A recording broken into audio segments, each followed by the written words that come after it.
আসসালামু আলাইকুম, কেমন আছেন আপনারা সবাই? অনেক দিন পর আবার একটা লং ভিডিও নিয়ে চলে আসলাম। ইদানিং তো লং ভিডিও দেওয়াই হচ্ছে না, কেন জানি ভিডিওর প্রতি আগ্রহ কমে যাচ্ছে। আগে প্রতিদিন দিতাম, আর এখন 2-3 দিন পরে পরে একটা দেওয়া হয় না। তো এটা শুক্রবারের ভিডিও। আমার বাসায় গেস্ট আসছিল, ওরা বৃহস্পতিবারে আসছে, তো বৃহস্পতিবার থেকে আসলে ভিডিও আর করা হয় নাই। তো সকাল সকাল ভাবলাম যে অন্তত একটু ভিডিও টুকিটাকি যতটুকু পারি ক্লিক নিয়ে রাখি। অনেকে দেখি গেস্ট আসলে খুব সুন্দর করে ব্লগ ভিডিও বানায়, সব কিছু টুকিটাকি ক্লিক নিয়ে রাখে, কিন্তু আমি কেন জানি পারি না। আমার মনে হয় আমি মেহমান আসলে অনেক বেশি বিজি হয়ে পড়ি।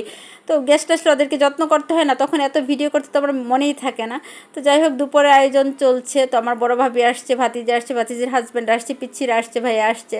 তো সব মিলে আসলে খুবই ভালো লাগছিল। তো আমার বড় ভাবির হাতে রান্না অনেক বেশি মজাদার। তো ভাবিকে বলছেন, ভাবি আপনি একটু শুধু মানে মশলা টশলা দিয়ে দেন, আমি হেল্প করছি। তো ভাবি গরু মাংসের সব মশলা দিয়ে দিল, আমি হাতে মেখে নিচ্ছি। তারপর ভাবির হাতের যে রান্নাটা সবচেয়ে বেশি মজা হয় সেটা হচ্ছে আস্ত মুরগির রোস্ট। এটা আমি ভাবির কাছ থেকেই শিখেছি। তো ভাবির হাতেটা কেন জানি বেশি ভালো লাগে। তো ভাবি সব মশলা টশলা দিয়ে দিচ্ছিল, আমি হাতে মেখে নিচ্ছিলাম। মুরগিটা কিন্তু বেশ বড় ছিল, মানে 3 কেজির উপরে ছিল, হয়তো বা ক্যামেরাতে এত বোঝা যাচ্ছে না, অনেক বড় ছিল। তো এমনিতে আমি সুতা বেঁধে তারপর আস্ত মুরগির যে গ্রিল রোস্ট এটা এভাবে করা হয়, কিন্তু এতে মানে ওই দিন আর সুতা দিয়ে বাঁধা হয় নাই, তাহলে মশলাটা সুন্দর করে ঢুকে আর কি। এই তো প্রথমে ফ্রাই করা হচ্ছে, সব মশলা দেওয়া হয়েছে, রোস্টের মশলা যা যা লাগে। তো আমরা একটু হলুদ মরিচও দিয়েছি, মানে একটু হালকা ঝাল রোস্ট হয়েছে।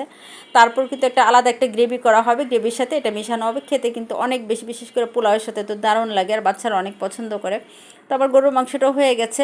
মানে টুকিটাকি যতটুকু পেরেছি ততটুকু ক্লিক নেওয়া হয়েছে, এত ডিটেলে আসলে ভিডিও করতে পারিনি, খুব বেশি ব্যস্ত ছিলাম। আর মেহমান আসলে তো আসলে ব্যস্ত থাকাই হয়, বিশেষ করে পিচ্ছিরা আসছে, ওদেরকে সময় দিতে হয়, খেয়াল রাখতে হয়।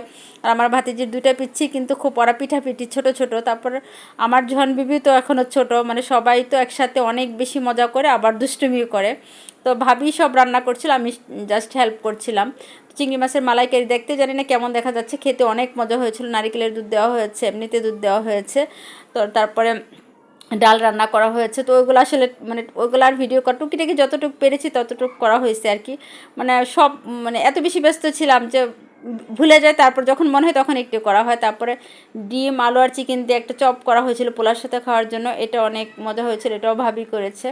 তো সব মিলিয়ে অনেক সুন্দর একটা দিন কেটেছিল শুক্রবার। তো ওরা শনিবারের বিকালে গিয়েছিল।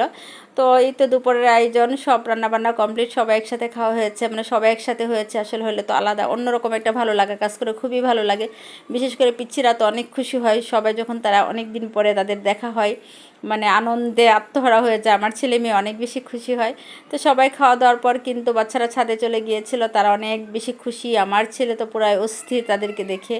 ওরাও, আমার ভাতিজির যে মেয়েটা, ও অনেক বেশি পাকনা। তো সবাই মিলে অনেক বেশি মজা করা হয়েছে।